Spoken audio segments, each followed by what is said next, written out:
गइहालौँ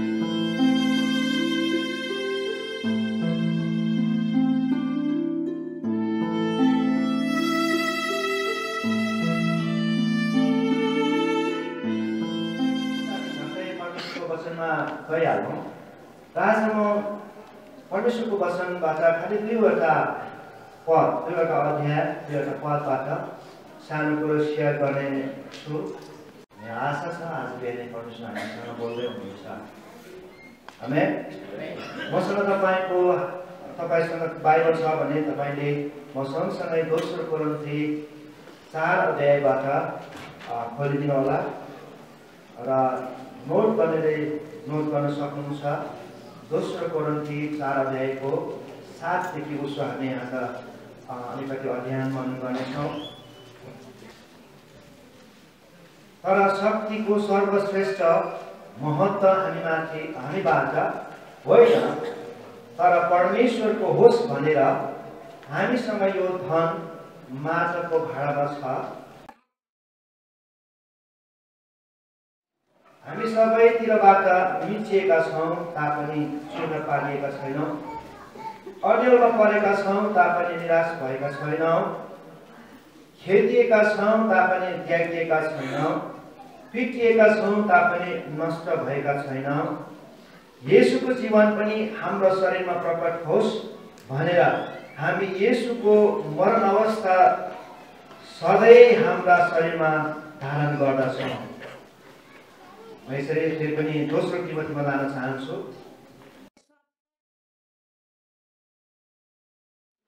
र तपाईँलाई इन्करेज गर्न चाहन्छु। हुन्छ, दोस्रो तिमोथी 2 अध्यायको 20 पददेखि, अब ठुलो घरमा सुन र चाँदीका भाँडाहरू मात्र होइन, तर काठ र माटाका पनि हुन्छन्।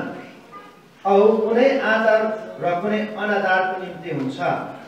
यसकारण यदि कुनै मानिस यी कुराबाट आफूलाई शुद्ध राख्छ भने त्यो सबै असल काममा तम तयार रहेको मालिकको प्रयोगको निम्ति आदरको योग्य चोखै राखिएको भाँडो हुनेछ। तर जवानीका अभिलाषहरूबाट भाग र शुद्ध हृदयले प्रभुका नाम लिनेहरूका साथसाथै धार्मिकता, विश्वास, प्रेम, शान्तिका पछि लाग। तर यिनीहरूबाट झगडा उत्पन्न हुन्छ भने जानेर मूर्ख र बेसमझका सवाल जवाफहरूलाई इन्कार गर। आमेन। हेर्नुहोस्, हामी हाम्रो बाइबललाई यहाँ राखेर प्रार्थना गरौँ। जीवित परमेश्वर पिता, हामी तपाईँको चरणमा आउँछौँ। प्रभु, साँच्चै नै तपाईँको वचनमा जीवन छ। तपाईँको वचनले हामीमा भएका कति कुराहरूलाई काटछाट गर्दछ। तपाईँको वचनले हामीलाई अर्थी उपदेश दिँदछ।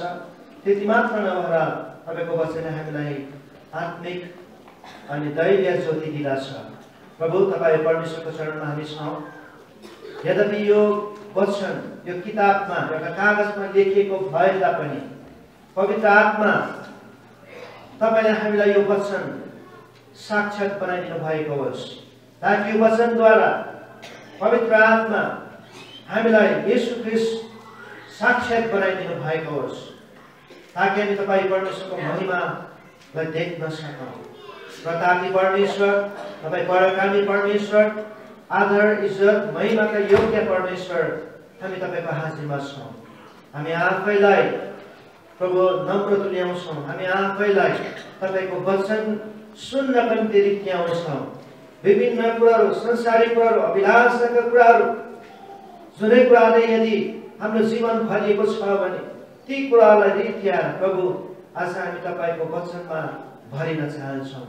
पवित्र आत्माले सहायता गर्नुहोस्। धन्यवाद यो समयको लागि। आशिष माग्छौँ येशूको नाममा। मैले अघि भाँडोको कुरा गर्दै थिएँ। यो तपाईँ हामीलाई भाँडो भन्ने कुरो थाहै छ है। भाँडो भन्ने बित्तिकै तपाईँले तपाईँको कल्पना सायद एउटा हलुङ्गेको भाँडोमा पुग्यो, अनि सायद पित्तलको भाँडोमा पुग्यो होला, तामाको भाँडा पनि पुग्यो होला। बिरलै देख्न पाइन्छ। अहिले त पित्तल तामाको भाँडाहरू चेरेनमा गयो भने पनि देख्छौँ, किनभने अबदेखि उपरान्त हाम्रोमा त्यो पित्तलको भाँडाहरू सजाउने चलन त्यति रहेन, किनभने पहिला त हामीलाई लक्ष्मी पूजामा सजाउन चाहिन्थ्यो होइन। अब त हामी लक्ष्मी पूजा गर्दैनौँ नि, के गर्छौँ? गर्दैन। हाम्रो पूजा चाहिँ लक्ष्मीले गर्छ पर्यो, किनभने लक्ष्मी भन्नु नै धन सम्पत्ति हो होइन। हामी धन सम्पत्तिको पूजा गर्दैनौँ, तर परमेश्वरको जनहरूलाई चाहिँ धन सम्पत्तिले पूजा गर्नेछ। हालेलुया। र यहाँ भाँडाको कुरो म गर्दैछु र यहाँले पावलले भन्न चाहन्छ के भन्छ, तर शक्तिको सर्वश्रेष्ठ महत्त्वपूर्ण हामीबाट होइन, तर परमेश्वरको होस् भनेर हामीसँग यो धन माटोको भाँडामा छ। सुन्नुहोस् है, माटोको भाँडामा छ। एकचोटि भनौँ न, माटोको भाँडा। माटोको भाँडा भन्ने बित्तिकै हाम्रो मन घ्याम्पामा गयो। यदि हामी भुटानमा थियौँ भनेदेखि घैलामा हामी घ्याम्पा भन्ने गर्थ्यौँ, जहाँनिर माटोको भाँडामा त जाँड पो राख्थ्यो त होइन, राख्दा हामी जाँड राख्ने गर्थ्यौँ। र यहाँनिर के भन्छ भनेदेखि चाहिँ हामीसँग यो धन चाहिँ माटोको भाँडामा छ भनेर भन्दैछ। सुन्नुहोस् है, के भाँडामा छ अरे? माटोको भाँडामा छ। अब यसलाई म पुरानो नियममा लगेर जोड्नु पर्यो।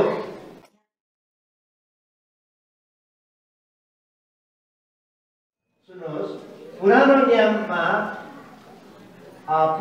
मात्रै नभनौँ, नयाँ नियम मात्रै पनि नभनौँ, तर बाइबल धर्मशास्त्रलाई, यो वचनलाई अहिले हामीले वचन भनेर पाउँछौँ, तर पुरानो समयमा अर्थात् यो बाइबल लेखिनुभन्दा अगाडि तपाईँ र मेरो निम्ति जस्तो सजिलोसँग यो बाइबल पद है, पुस्तक, त्यहाँदेखि त्यसको अध्याय पद भनेर मजाले मिलाइराखेको थिएन।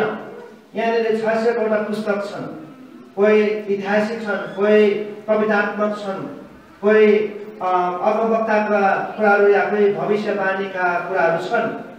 र ती विभिन्न कुरोहरू, यी विभिन्न बाइबलका खण्डहरू चाहिँ एकैचोटि ढ्याप्पै बाइबल बनेर आएन, तर विभिन्न लेखकहरूले, ध्यानसँग सुन्नुभयो भने बुझ्नुहुन्छ, विभिन्न लेखकहरूले विभिन्न समयका अवधि अनुसार है, विभिन्न अवधिमा लगभग 40 देखि 44 जना लेखकहरूले यो बाइबल लेखेका छन्।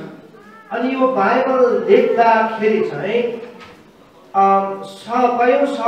सैकडौँ वर्षको ग्याप भए तापनि मिल्दो जुल्दो एउटा सिक्वेन्स भन्छ, निरन्तरता भन्ने बाइबलमा पाइन्छ। अनि त्यो निरन्तरता कसरी पाइन्छ भन्दाखेरि चाहिँ यो बाइबल चाहिँ पवित्र आत्माबाट अर्थात् परमेश्वरको आत्माबाट प्रेरणा भएर लेखिएको हो भनेर जान्न सकिन्छ। अनि यो पवित्र आत्माबाट प्रेरणा भएर लेखिएको बाइबल भए तापनि पवित्र आत्माले यो बाइबललाई लुकाएर राख्न सकेन। यो बाइबललाई अर्थात् वचनका यी धर्मशास्त्रका विभिन्न खण्डहरू, मानिलिउँ भजन सङ्ग्रह, हितोपदेश, एसाया, यिर्मया, विभिन्न खण्डहरू विभिन्न ठाउँमा छरिएका थिए या विभिन्न व्यक्तिहरूले लेखेका थिए। कोही कोठारा थिए, कोही अगमवक्ता थिए, कोही राजा थिए, कोही विभिन्न वाक अफ लाइफ भन्छ, विभिन्न स्तरका मानिसहरूले वचन यो धर्मशास्त्र लेखेका छन्। तर कुरा के हो भनेदेखि जब रोमी शासनको राज्य धेरै बढेको थियो, रोमी सरकारले चाहिँ यो बाइबललाई ध्वस्त पार्नका लागि धेरै प्रयत्न गरेका थिए। अनि बाइबल मात्रै नभएर यरुसलेमको मन्दिर नै जलाइदिएका थिए। अनि यो बाइबल धर्मशास्त्रलाई चाहिँ संसारबाट हटाउनका निम्ति अर्थात् मेटाउनका निम्ति अनेक किसिम गरेका थिए। तर भए तापनि धर्मशास्त्र विभिन्न ठाउँमा विभिन्न प्रकारले लुकेर रहेर तपाईँ र मेरो बिचमा आइपुगेको छ। हालेलुया। हामी आज सजिलोसँग वचन पाउँछौँ, तर यति सजिलो थिएन यो वचनलाई पाउनका लागि, यो वचनलाई हाम्रो बिचमा ल्याउनका लागि। कैयौँ पुस्तक, सैकडौँ पुस्तक पछाडि तपाईँ र मैले पढोस् भनेर यसलाई जोगाएर राख्नको निम्ति सजिलो थिएन प्रिय। अनि त्यति बेलाको जमानामा हाम्रो जस्तो अहिले सजिलो किताबमा लेख्न पाइन्छ, किताबमा त पढ्दामा अहिले त ट्याब्लेट अरे के अरे मजाले त्यहाँ लेखेर कतिसम्म हामी बचाउन सक्छौँ, तर त्यस समयमा थिएन। केमा लेख्थ्यो त भन्दाखेरि कुनै पनि परमेश्वरबाट आएका प्रेरणाहरू, वचनहरू, प्रकाशहरू चाहिँ माटाका ट्याब्लेटहरूमा, माटोको पाटीहरूमा लेखिन्थ्यो है, ढुङ्गाको अनि छालाहरूमा लेखिन्थ्यो, पेपर थिएन। अनि लेखेर बेरुवा कागजको रूपमा विभिन्न ठाउँमा लुकाएर राखिएको थियो। तर त्यति मात्रै नभएर कतिवटा चाहिँ यसरी लेखेर, छालामा लेखेर, अर्थात् माटोमा लेखेर, माटोको ट्याब्लेटमा लेखेर माटोको घैलामा लगाएर राखेको थियो ओडारको छेपतिर। अनि त्यो शत्रुले भेट्न सकेन, नाश गर्न सकेन। पछिबाट आर्कियोलोजिस्टहरू भन्छ, अर्थात् खोताल्नेहरू, खोजतलास गर्नेहरूले पत्ता लगाएर यहाँले त केही गाडधन पो रहेछ। अनि के गाडधन रहेछ त भन्दाखेरि त्यहाँनिर बाइबलका है धर्मशास्त्रका कुराहरू त्यहाँनिर रहेछन्। अनि त्यो चाहिँ एउटा सम्पत्तिको रूपमा, त्यो घैलामा, माटोको घैलामा चाहिँ सम्पत्तिको रूपमा भएर मानिसले त्यसलाई जोगाएर राखे है। गार्डन तपाईँलाई थाहा छ? गार्डन थाहा छ? अब गार्डन भन्दाखेरि अब यताले मात्रै थाहा छ भने यता थाहा छैन। गार्डन भनेको चाहिँ धनलाई गाड्ने, अनि त्यो चाहिँ किन गाड्ने? बेसी भएर के गरेर लुकाएर राखेको, जोगाएर राखेको है, तर भुइँमा गाडेर होइन। र त्यसरी नै माटोको घैलामा गाडेर राख्ने गर्थ्यो। तर अब के भयो भन्दाखेरि चाहिँ पछिबाट त्यो प्रकट भयो, त्यो भेट्टाइयो, अनि त्यो चाहिँ किताबमा उतारियो र तपाईँ र मेरो निम्ति वचनको रूपमा परिणत भएर हामीलाई वचन पढ्नलाई किताबबाट पढ्न सक्छौँ। हालेलुया। अब त्यसलाई चाहिँ अब एउटा वचन चाहिँ माटोको भाँडामा थियो, अनि त्यो चाहिँ गार्डनको रूपमा भनेर भन्छ। तर यसलाई प्रकाशमा ल्याउँदाखेरि सुन्नुहोस्, यहाँनिर के भन्छ? दोस्रो कोरिन्थी 4:7 भने चाहिँ हामीसँग यो धन माटोको भाँडामा छ भन्दैछ। अब तपाईँको सबभन्दा ठुलो धन के होला? सायद तपाईँले जहाँ चाहिँ राम्रो कल्पना गर्छु, हाम्रो नेपालीहरूले अहिले धन चाहिँ कहाँ राख्न थालेछ भने घाँटीतिर राख्न थालेछ, गलातिर राख्न थालेछ। यहाँ चाहिँ प्रायःले के अरे गहनालाई राम्रो सानो बनाएर लगाएको देखेको छु। तर हाम्रो नेपाली र इन्डियनहरूले विशेष गरेर यत्रो लठारो त्यो बन्धन हो किन साँच्चै गहनाको यत्रो सानो बनाउन थालेको छ। कति तोलाको? 5 तोलाको। मलाई डर लागिरहेको छ कुन दिन त्यो सानो यसले गर्दाखेरि घाँटीले पो छिन्छ कि जस्तो लागिरहेको छ होइन। कालेले छिन्नु पनि लाँदैन। अब यो धनको कुरा म गर्दैछु, तर यहाँनिर यो माटोको भन्नाले म तपाईँलाई के प्रकट गर्न चाहँदैछु भने तपाईँ र म पनि माटाका भाँडा हौँ। बुझ्नुहुन्छ? तपाईँ र म पनि माटाको भाँडा हौँ। उत्पत्तिको पुस्तकले भन्छ परमेश्वरले मानिसलाई माटोबाट, धुलोबाट बनाउनु भयो। अरू सबै यावत थोकहरूलाई उहाँले होइजा भन्नुभयो। एवं रातलाई पनि होइजा भन्नुभयो, दिनलाई पनि होइजा भन्नुभयो, घामलाई होइजा भन्नुभयो, हुन आए। तर मानिसलाई परमेश्वरले माटोबाट बनाउनु भयो। हालेलुया। परमेश्वरले मानिसलाई माटोबाट बनाउनु भयो। अब यो माटोको घैलाभित्र अर्थात् यो माटोको भाँडाभित्र लुकेको धन छ, अनि त्यो धन केही पनि होइन, येशू ख्रीष्ट। हालेलुया। जसरी वचन पुरानो नियममा अर्थात् अगाडिका इतिहासमा हेर्दाखेरि प्राचीन समयमा परमेश्वरको वचन चाहिँ त्यो माटोमा लेखेर माटोको भाँडामा लुकाएर राखेको थियो, अनि त्यो चाहिँ गार्डन भयो, एउटा लुकाएर राखेको सम्पत्ति भयो। त्यसरी नै वचन चाहिँ आज तपाईँ र मेरो जीवनमा, तपाईँ र म भित्र येशू ख्रीष्ट है। बाइबलले भन्छ, धर्मशास्त्र यूहन्नाको पुस्तकले भन्छ कि येशू ख्रीष्ट चाहिँ वचन हुनुहुन्छ, अर्थात् वचन हुनुहुन्थ्यो अनि वचन चाहिँ देहधारी भयो।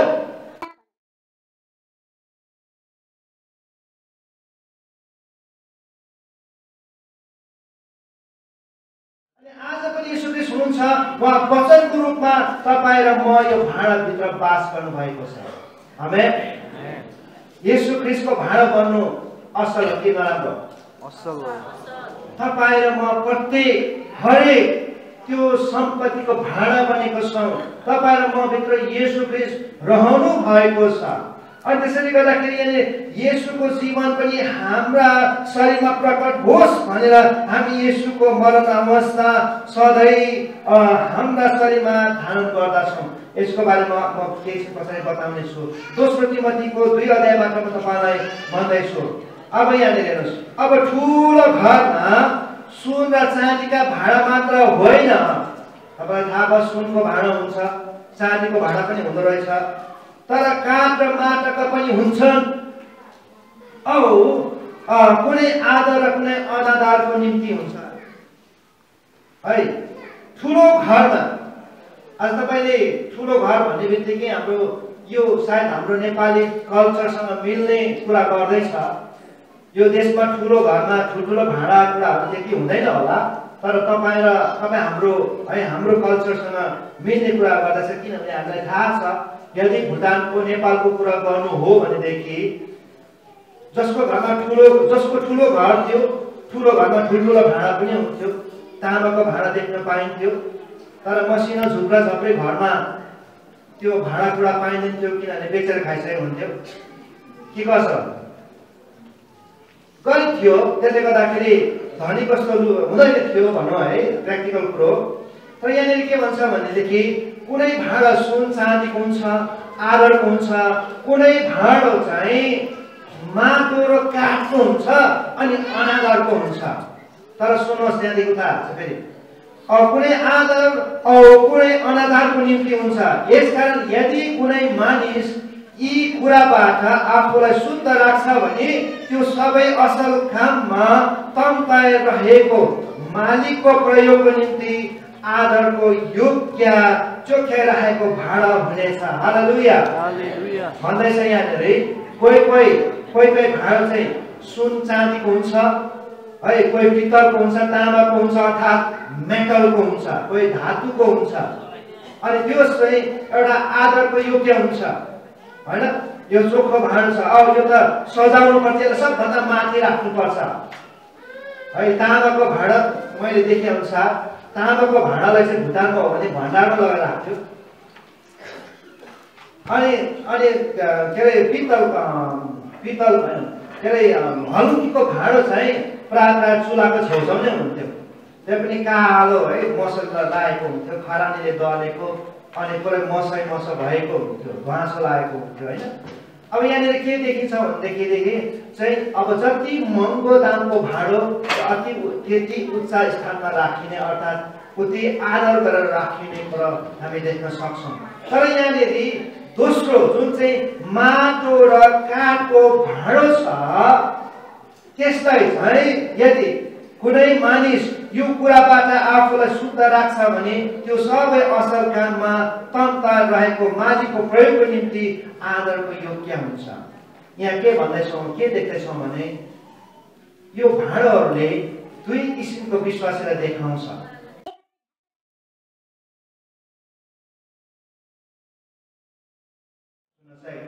एउटा अलरेडी आदरको योग्य हुन्छ, तर अर्को अलिकति अनादर, अलिकति आफ्नो जीवनमा कमजोरता भएको, अलिकति आफ्नो जीवनलाई अलिक सायद ठिकमा नराखेको चरित्र भएको त्यो त्यस्तो प्रकारको गुण भएको विश्वासी देख्न पाउँछौँ। तर के भन्दैछ भनेदेखि यदि उसले आफूलाई शुद्ध राख्यो भने मालिकको निम्ति प्रयोग हुने भाँडो बन्न सकिन्छ। हालेलुया।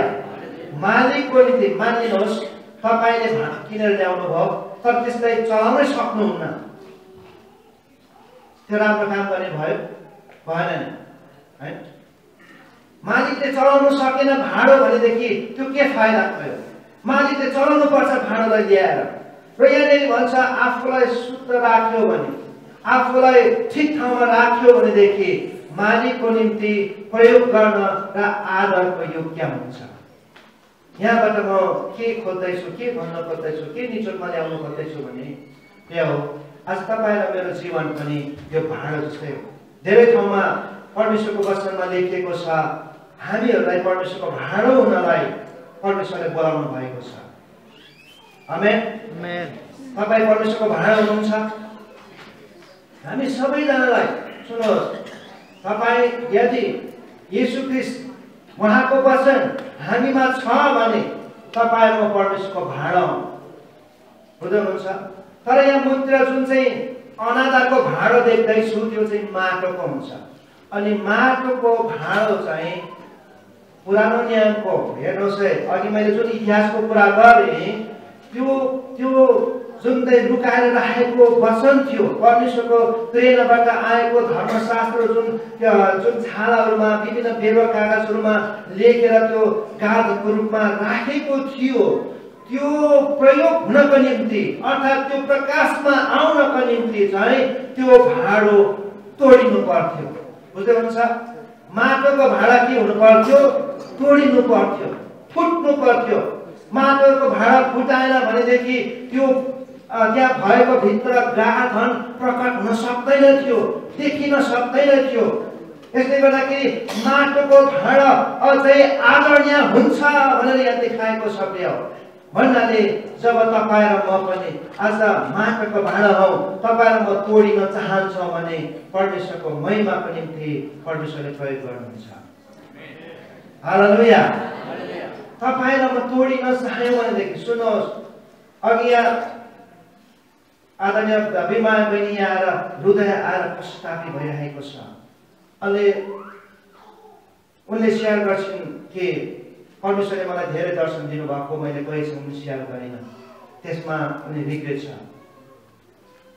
अब यहाँनिर एउटा साधारण मान्छेलाई परमेश्वरले प्रयोग गर्न सक्नुहुन्छ यदि हामी कन्सियस रह्यौँ भने, यदि हामी त्यसप्रति सचेत रह्यौँ भने। तर सुन्नुहोस्, त्यो व्यक्तिलाई परमेश्वरले चलाउनुहुन्छ जो तोडिएको छ, जसको हृदय तोडिएको छ, जसको शरीर तोडिएको छ। अब शरीर तोडिएको छ भन्दाखेरि तपाईँले अन्यथा नबुझ्नुहोस्, जसको शरीरभरि चोटै चोट लागेको छ नभन्नु होला। म शरीरलाई म यसरी बाइबलीय अनुसार शरीरलाई म यसरी डिस्क्राइब गर्छु, यसरी म व्याख्या गर्दैछु। त्यो शरीर चाहिँ अरू केही पनि होइन, जस्तो अङ्ग्रेजीले भन्छ फ्लेस है, अभिलाषाहरू जसको जीवनमा तोडिएको छ। बाइबलमा येशू ख्रीष्टले भन्नुभएको छ तिमीहरूले आफ्नो क्रुसलाई उठाउनु पर्छ, आफ्नो क्रुसलाई उठाउनु पर्छ। अनि कतिले भन्छ यो क्रुस उठाउनु भनेको के हो? सायद जिम्मेवारी होला, आफ्नो जिम्मेवारी उठाउनु पर्छ, आफ्नो दुःख उठाउनु पर्छ भनेर भन्दछ। तर म भन्छु जसले आफ्नो क्रुसलाई उठाउँछ उसले आफ्नो शरीरलाई क्रुसमा तान्दछ पनि। आमेन। जसले क्रुसमा आफ्नो शरीरलाई तान्दछ त्यो मान्छे कहिले पनि अभिलाषामा हिँड्दैन, शरीरको अनुसारमा हिँड्दैन, शरीरको अगुवाईमा हिँड्दैन, त्यो मान्छे आत्माको अगुवाईमा हिँड्छ। प्रिय, जसले क्रुसलाई उठाएको छ, येशू ख्रीष्टले क्रुस आफ्नो क्रुस बोकेर जानुभयो है, कल्वरी पहाडमा उकालोमा है त्यो क्रुसलाई उठाएर घिस्रिँदै जाँदै हुनुहुन्थ्यो। अनि यदि हामीले त्यो कल्पना, त्यो नक्सालाई हाम्रो जीवनमा ल्याउनु हो भने तपाईँ र म पनि दैनिक जीवनमा क्रुसलाई बोक्नु पर्छ। तर क्रुसलाई बोक्ने मान्छेले जहिले पनि क्रुसमा आफ्नो शरीरलाई टाँगेको हुन्छ। व्हिच मिन्स फ्लेश, आफ्नो शरीरका अभिलाषाहरू है, रिस, क्रोध, डाहा, ईर्ष्या, झगडा गर्ने, विभिन्न नराम्रो खानपिन गर्ने। हामी मण्डलीमा कहिले पनि तपाईँहरूलाई माथिबाट हप्काउन चाहँदैनौँ, यो पुलपिटलाई लिएर हामी तपाईँलाई हप्काउन चाहँदैनौँ, तर हामी तपाईँलाई सल्लाह दिन चाहन्छौँ। हालेलुया। बुझ्दै हुनुहुन्छ? सायद बुझ्न निकै गाह्रो पर्यो। जसरी ऐतिहासिक हिसाबले हेर्दाखेरि त्यो एउटा भाँडोमा लुकाइरहेको सम्पत्ति, धन चाहिँ त्यो भाँडो फुट्दाखेरि एउटा धन प्रकट भएका थिए। प्रिय, आज तपाईँ र मेरो जीवन पनि जब हामी तोडिन्छौँ, जब हामी फुट्छौँ, तब येशू ख्रीष्ट प्रकट हुनुहुन्छ। हालेलुया। जब हाम्रो शरीरका अंग प्रत्यङ्गहरू, जब हामीलाई बाधा दिने शारीरिक अभिलाषाहरू हाम्रोमा भएको कयौँ कुराहरू छ, कयौँ कुराहरू छ जो हामीलाई मन पर्दैन, जस्तो जुन कुरोलाई देखेर परमेश्वर खुसी हुनुहुन्न। अर्थात् जुन कुरोले गर्दाखेरि हामी परमेश्वरको इच्छालाई पुरा गर्न सक्दैनौँ, हामीमा भएका ती कमजोरताहरू जब हामी तोड्छौँ, जब परमेश्वरको अगाडि हामी आएर तोडिन्छौँ, त्यो व्यक्तिलाई परमेश्वरले भाँडो बनाएर प्रयोग गर्नुहुन्छ। म यो भन्न चाहन्छु, कसैले पनि एक्सक्युज, हामी कसैले पनि बहाना बनाउन सक्दैनौँ कि म चाहिँ परमेश्वरको भाँडो होइन भनेर। तपाईँले कहिले पनि भन्न सक्नुहुन्न म परमेश्वरको हतियार होइन भनेर। किनभनेदेखि प्रत्येक जो पनि ख्रिस्टको देहमा, जसले पनि म इसाई हो, म ख्रिस्टका छोरा हो, म ख्रिस्टको छोरी हो भन्नुहुन्छ, सबैको जीवनमा जिम्मेवारी छ। हामी उहाँको भाँडो हुनुपर्छ, उहाँको निम्ति आशिषको कारण बन्नुपर्छ। हामी भन्न कहिले पनि सबैभन्दा सजिलो हाम्रो नेपाली जगतमा अहिले विशेष गरिकन हामी यहाँ आएकाहरू धेरैजना पढाइ लेखेको छैन। अनि इभन यतिसम्म कि मैले अनुभव गरेको कुरोहरू चाहिँ, तपाईँले भुरिस्थान पाउनको लागि इन्टरभ्यू गर्नुपर्छ। म जान्दिनँ भन्नुहुन्छ, हेर्नुहोस् है। जब तपाईँले जान्दिनँ भन्नुभयो भने तपाईँले आफ्नो नाम भन्नु जान्नुहुन्छ, जान्दछु। तपाईँको डेट अफ बर्थ भन्नु जान्नुहुन्छ, जान्दिनँ। जब जान्दिनँ भन्नुभयो भने पाउँदैन कि कसो होइन। किनभने यो देशमा जस्तो सुकै होस्, यदि फोनमा इन्टरभ्यू गर्नु हो भनेदेखि चाहिँ तपाईँले आफ्नो नाम, आफ्नो जानकारी दिनुपर्छ। तपाईँको जन्ममिति कहिले हो, तपाईँको सोसियल सिक्युरिटी नम्बर के हो, तपाईँको एड्रेस के हो, कमसेकम यति चाहिँ तपाईँले जान्नुपर्छ। अनि हाम्रो कतिजना नपढेको बाआमाहरूलाई चाहिँ एक्सक्युज है, यही छ, म जान्दिनँ, त्यसो भएपछि अरूले गरिदिन्छ, हो कि? त्यसरी नै प्रभुको सुसमाचार सुनाउनको निम्ति, प्रभुको निम्ति एउटा भाँडो बन्नको निम्ति म जान्दिनँ पास्टरले गर्छ, म जान्दिनँ युथहरूले गर्छ, हामी बहाना बनाएर अरूको हातमा जिम्मा दिन्छौँ। तर प्रिय हो, म यो भन्न चाहन्छु, तपाईँले उद्धार र मुक्ति तपाईँलाई चाहिएको हो र तपाईँ उद्धार मुक्ति पाएर स्वर्ग जानु हो भनेदेखि तपाईँ स्वर्ग जाँदाखेरि पनि तपाईँसँग हिसाब माग्नुहुन्छ। तर मैले समयमै बचाएँ, तँलाई मैले समयमा उद्धार मुक्ति दिएँ, तर तैँले के गरिस्? कि तपाईँलाई सोध्नु हुँदैन होला? परमेश्वरले सोध्नु हुँदैन भन्नुहोस् त एकचोटि, सबले भन्नु सोध्नुहुन्छ होला? सोध्नुहुन्छ भनेदेखि तपाईँ तैँले गर्नुपर्छ। मलाई केही गर्नु आउँदैन भनेदेखि भन्नुहुन्छ भने तल्लो घरमा जानुहोस्, मलाई प्रार्थना गर्नुहोस् भन्नुहोस् न। कमसेकम उसले प्रार्थना त गर्छ, उसलाई प्रार्थना गर्नु त लाउँदै हुनुहुन्छ तपाईँले, होइन? मलाई प्रार्थना गर्नु सिकाउनुहोस् भन्नुहोस् न, मलाई वचन सिकाउनुहोस् भन्नुहोस् न कमसेकम। र हाम्रो कुनै पनि एक्सक्युज छैन, कुनै बहाना छैन कि म जान्दिनँ, अर्थात् म चाहिँ परमेश्वरको भाँडो होइन, मलाई परमेश्वरले चलाउनु हुन्न भन्ने कहिले पनि होइन प्रिय। तर म यो भन्न चाहन्छु प्रिय, त्यो व्यक्तिलाई परमेश्वरले चलाउनुहुन्छ जो व्यक्ति चाहिँ आफ्नो तोडिएको छ। म बाइबलबाट एउटा उदाहरण दिन्छु, अर्थात् डल्लै उदाहरण हाम्रो निम्ति छ, डल्लै नमुना छ। को भन्नुहुन्छ भने येशू ख्रिस्ट, उहाँ तोडिनु भयो। आज तपाईँ प्रमाण खोज्नुहुन्छ कस्तो तोडेको मान्छे चाहिँ प्रयोग गर्नुहुन्छ परमेश्वरले भन्दाखेरि, तपाईँले अहिले यहाँनिर प्रभु भोज खान आँटेको छ देख्नुहुन्छ। तर यो प्रभु भोज चाहिँ कस्तो भने हाम्रोमा रोटी भन्दाखेरि यो रोटी पनि होइन, अब यो सानो सानो खुट्टा जस्तो हुन्छ है, सानो सानो टिका जस्तो हुन्छ, त्यो खान्छौँ।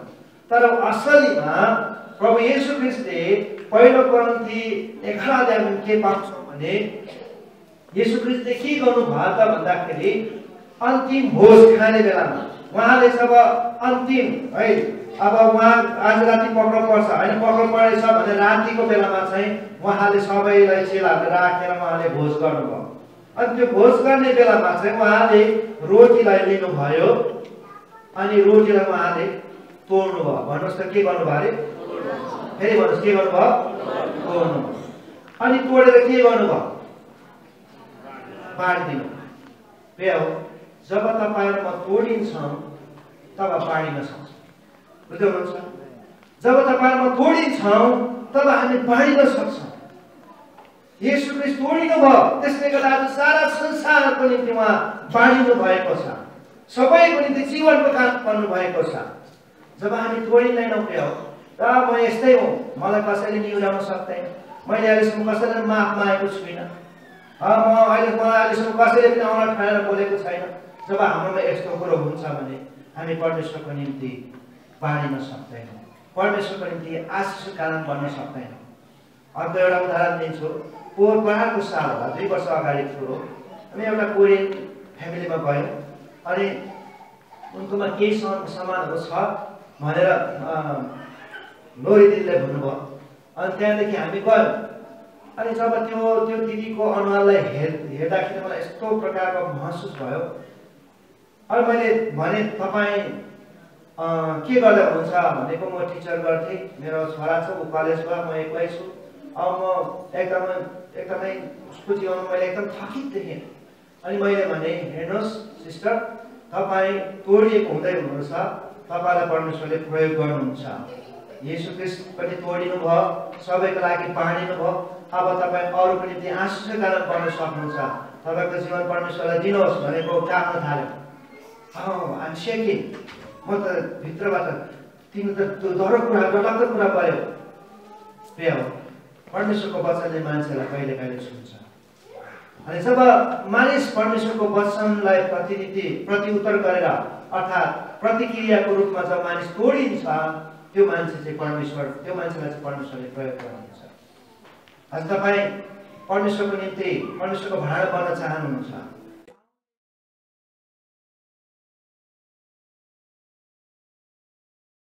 जबसम्म तपाईँ तोडिनुहुन्न, तपाईँ परमेश्वरले प्रयोग गर्न गाह्रो पर्छ। नतोडिएको व्यक्ति चाहिँ नदाएको गोरु जस्तो, बुझ्दै हुनुहुन्छ। म पनि एक समयमा म तोडिएको थिइनँ। म भन्छु, जबसम्म तोडिएको थिइनँ, म जताभावी नै गर्थेँ, म मेलोमा हिँड्दिनँ थिएँ। तर जब एकचोटि दाएको गोरु तपाईँहरूले अनुभव, त्यसले गर्दा मैले भनेको तपाईँलाई गोरु भनेको थियो होइन नि, फेरि है। नदाएको गोरु हामीलाई अनुभव छ। यता हिँड्दै भन्दाखेरि ऊ बढाउँदो कुद्छ, तल र माथि कुदिदिन्छ। तर दाइसकेको गोरु के हुन्छ, उसको मेलो कहाँ हो, ठ्याक्कै त्यहाँनिर बस्छ। अनि त्यो यसो बेला बेला घुमाउनु मात्रै पर्छ। फर्की भन्दा फर्किन्छ, उँधो भन्दा उधै आउँछ, उँभो भन्दा उही जान्छ। त्यसरी नै जब तपाईँ र म परमेश्वरको निम्ति तोडिएका हुँदैनौँ, हामी आफ्नो बाटोमा मात्रै लागिरहेको हुन्छौँ, आफ्नो स्वार्थलाई मात्रै देख्छौँ। परमेश्वरलाई हामी अगाडि देख्न सक्दैनौँ। प्रार्थना गर्दाखेरि पनि my name is Jimmy, always give me भने जस्तो है, मलाई मेरो लागि दिनुहोस्, मेरो छोराछोरीको लागि, मेरो बाबामा सबलाई आशिष, जय मसीह, धन्यवाद, आमेन। तर प्रिय, जब हामी तोडिन्छौँ, हामी बाँडिन थाल्छौँ अनि अरू मित्रहरूको निम्ति, सङ्कष्टमा परेकाहरूको निम्ति, परिवारमा अप्ठ्यारो परेकाहरूको निम्ति प्रार्थना गरिदिन थाल्छौँ। त्यो हो मैले भन्नु खोजेको तोडिएको भन्ने कुरा। अनि जब हामीमा त्यो मन आउन थाल्छ प्रिय, हामी अरूको निम्ति आशिषको कारण बन्न थालेपछि आफू त आशिष नहुने कुरै आएन। यदि तपाईँ र म अरूलाई आशिषको कारण बन्छु, तपाईँ र म अरूलाई आशिषको कारण बनिदिन्छौँ भनेदेखि तपाईँ आशिष नहुने कुरै आएन नि। तपाईँले मोहन बन्दै हुनुहुन्छ भने तपाईँ आशिष नहुने कारण कुरै आएन। यसले गर्दाखेरि म भन्न चाहन्छु, तपाईँ आशिष पाउन चाहनुहुन्छ, अरूलाई आशिष दिनुहोस्। आमेन। बाइबलमा एउटा मृतक सागरको कुरा गरेको छ। मृतक सागर, डेड सी। अनि त्यो मृतक सागर भने चाहिँ के भन्दाखेरि चाहिँ त्यो माथिबाट आउने ठाउँ छ, तर उँधो बग्ने ठाउँ छैन। सुन्नुहोस् है। अनि त्यो त्यहीँनिर बस्छ, त्यहाँ भित्रबाट कता छेडेर गएको छ, कता गएको छ, तर बगेर जाने ठाउँ छैन। त्यसले गर्दाखेरि त्यो ठाउँ, त्यो सागरमा चाहिँ कुनै पनि जीव जन्तु केही पनि छैन। त्यहाँ माछा पनि छैन, गङ्गटाधरी पनि छैन, बिच्छीधरी पनि छैन। सबै जीव जन्तु केही पनि छैन त्यहाँनिर। अनि किन भन्दाखेरि चाहिँ त्यो चाहिँ के हो, तपाईँ र म पनि आज आशिष मात्रै लिएको गऱ्यो भने तपाईँ र म के, बुझ्दै हुनुहुन्छ। मृतक सागर जस्तै हो। तपाईँले मैले आशिष पाउनुपर्छ, बग्नुपर्छ, आशिष पाउनुपर्छ, बग्नुपर्छ। आमेन। मैले त्यसो भन्दाखेरि तपाईँले भक्कु कमाएर ल्याउनुपर्छ, दिनुपर्छ भनेको होइन। तपाईँले प्रभुको वचनको आशिष पाउनुहुन्छ, त्यो कसैलाई लगेर थमाइदिनुहोस्, कसैलाई दिनुहोस्, तब जीवन आउँछ। तपाईँमा पनि जीवन आउँछ, अरूलाई पनि जीवन आउँछ। आमेन। र म यो भन्न चाहन्छु, त्यो तपाईँ र म यदि तोडिएका छैनौँ भने हामीले प्रयत्न गरौँ म कसरी तोडिन सक्छु। अनि यो कुरो याद राख्नुहोस्, तपाईँ आफै आफैलाई तोड्न सक्नुहुन्न नेभर, तर चाहना गर्न सक्नुहुन्छ, तपाईँले इच्छा गर्न सक्नुहुन्छ है। इच्छा नगर्ने व्यक्तिलाई परमेश्वरले पनि तोड्न सक्नुहुन्न। God cannot help those people who cannot help themselves. है परमेश्वरले आफैले सहायता नगर्ने मान्छेलाई कहिले सहायता गर्न सक्नुहुन्न। तर यदि तपाईँ आफूलाई सहायता गर्नुहुन्छ, म पनि केही बुझ्न चाहन्छु, म पनि केही गर्न चाहन्छु, म पनि परमेश्वरबाट प्रयोग लिन चाहन्छु भन्नुहुन्छ भने परमेश्वरले प्रयोग गर्नुहुन्छ। हालेलुया। अब तपाईँको हातमा छ, तपाईँ परमेश्वरकोबाट प्रयोग लिन चाहनुहुन्छ कि चाहनुहुन्न। म यही भन्न चाहन्छु, तपाईँ र मेरो जीवन, प्रत्येक जीवन परमेश्वरको इच्छा छ कि स्वर्गमा जाँदाखेरि चाहिँ अर्थात् हाम्रो अन्तिमको समयमा चाहिँ परमेश्वर जब हिसाब दिनुहुन्छ, परमेश्वरले धेरै पाउनु भएको होस् है। तपाईँले यहाँनिर कति कमाउनु भयो, कति तपाईँ राम्रो खुसीसँग रहनुभयो। राम्रै कुरो कमाउनु पर्छ, खुसीसँग रहनुपर्छ, स्वास्थ्य रहनुपर्छ। त्यो भन्दा पनि बढ्ता गरिकन तपाईँ र म चाहिँ यो देशमा, यो ठाउँमा हामी मिसनमा छौँ। हामी सबैजना मिसनमा छौँ। आज पास्टर सिलास र भाइ विनोद मात्रै मिसनमा होइन, हामी सबैजना मिसनमा छौँ। अनि तपाईँ र मैले माथि गएपछि तपाईँ र मेरो बाउलाई हिसाब दिनुपर्छ। खै तैँले कति ल्याइस्, तैँले कति ल्याइस् छोरी, तैँले कति ल्याइस् छोरा।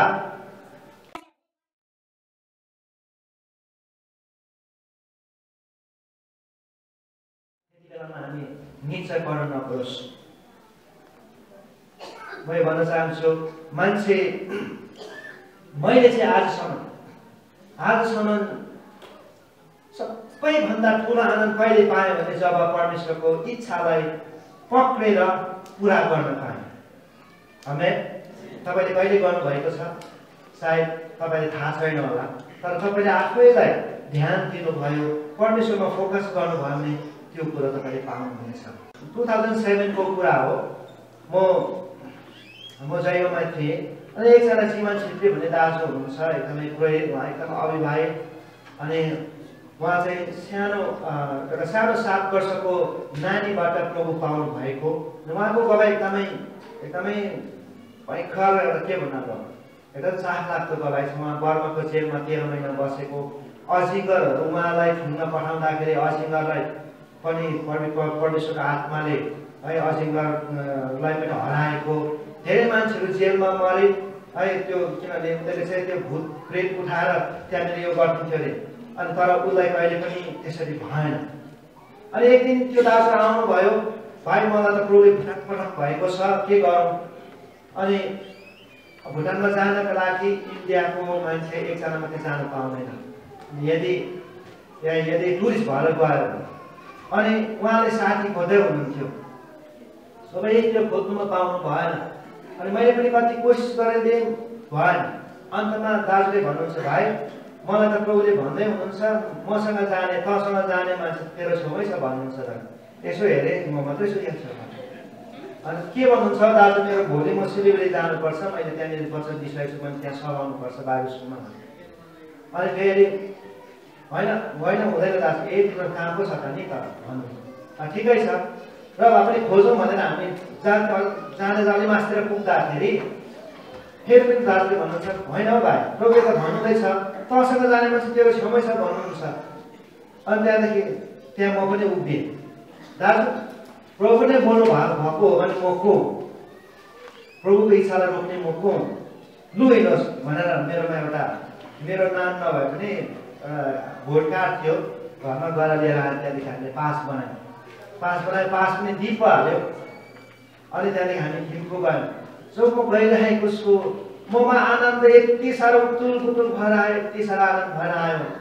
म थिम्पू जान पनि पाएँ, पहिला पुरानो कुराहरू याद पनि आयो। पहिला म जवान हुँदाखेरि त्यहाँ खेलेको हो, माथि त्यो बिजुलीको डाँडा, त्यहाँ भारी दाउराको भारी बोकेको यादहरू आयो। त्यो वायरसेसको स्कुलमा हामी पढेको कहिले क्लासबाट भागेको कुराहरू एकदम याद आयो।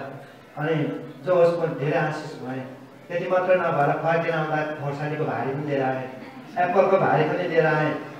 म आशिष भएँ। तर त्यो खोर्सानीको भारी र एप्पलको भारी भन्दा पनि बढ्ता गरिकन चाहिँ जब परमेश्वर बोल्दै हुनुहुन्थ्यो, परमेश्वरको इच्छा थियो म उहाँसँग जाने, त्यो कुरो पुरा गर्दा चाहिँ मेरो सबभन्दा ठुलो आनन्द आयो। अनि त्यसको आनन्द मैले धेरैचोटि भोगेको छु। अनि म यो भन्न चाहन्छु, तपाईँले परमेश्वरको इच्छालाई खोज्नुहोस् र पुरा गर्नुहोस्।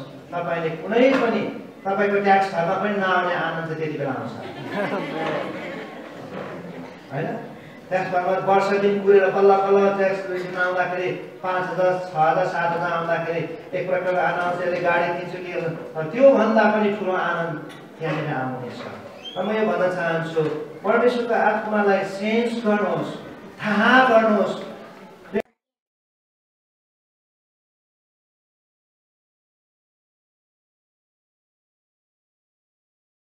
तपाईँ र म मरेको मान्छे होइन, तपाईँ र म जिउँदो परमेश्वरको जिउँदो प्राणी हौ। तपाईँ र मैले पवित्र आत्मा थाहा पाउनुपर्छ। पवित्र आत्मा कहाँबाट कता कता हिँड्दै हुनुहुन्छ, के गर्दै हुनुहुन्छ, तपाईँ मैले थाहा पाउन सक्यो भने त्योभन्दा ठुलो आनन्दको कुरो कहिले पनि हुने छैन। आमेन। र म तपाईँलाई एकछिन तपाईँ आफ्नो स्थानमा उभिदिनुहोस्। म तपाईँलाई अलिकति प्रार्थनामा डोर्याउन चाहन्छु। परमेश्वरको वचनलाई सुनेर यदि हामी यहाँ तलदेखि उता जाँदाखेरि बिर्सी पठायौँ भने राम्रो भएन। त्योभन्दा अगाडि नै तपाईँले अहिले नै केही भन्नुहोस्, प्रभु मलाई पनि तपाईँले आफ्नो भाडो बनाउनुहोस्। आफ्नो आँखा बन्द गर्नेछौँ हामी, एकछिन हामी मनन गर्नेछौँ। प्रिय तपाईँभित्र हेर्नुहोस्, कति बहुमूल्य धन लुकेको छ। तपाईँले आफूलाई निहालेर हेर्नुहोस्।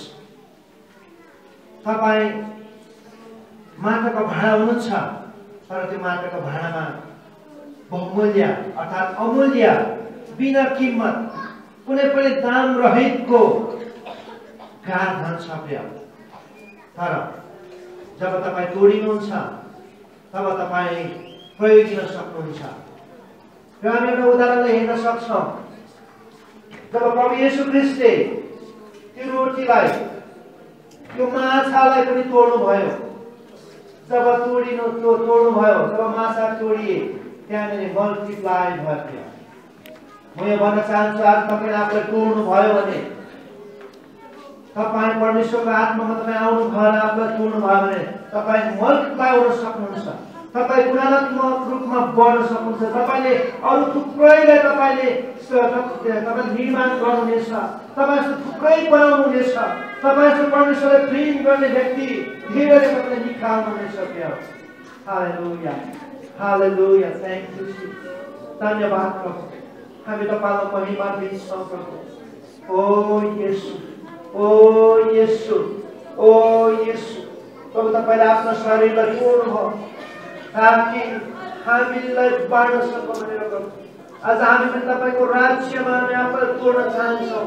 प्रभु हामीलाई तोड्नुहोस् पवित्र आत्मा, हामीलाई तोड्नुहोस् पवित्र आत्मा। ओ हालेलुया, ओ येशू, येशू, हालेलुया, होली होली हो, होली हो, होली हो। परमेश्वरको भारी उपस्थिति हाम्रो बिचमा छ। एकैछिन यहाँ मननमा रहनेछौँ। यो महत्त्वपूर्ण समय हो प्रिय। परमेश्वरले तपाईँलाई सुन्दै हुनुहुन्छ। अहिले जबसम्म परमेश्वरले तपाईँलाई सुन्नुहुन्न, तपाईँ तोडिन सक्नुहुन्न। तपाईँ परमेश्वरलाई yield गर्नुहोस्, पवित्र आत्मालाई पर्खिनुहोस्, पवित्र आत्माको बाटो हेर्नुहोस्, उहाँले तपाईँलाई तोड्नुहुन्छ। हालेलुया।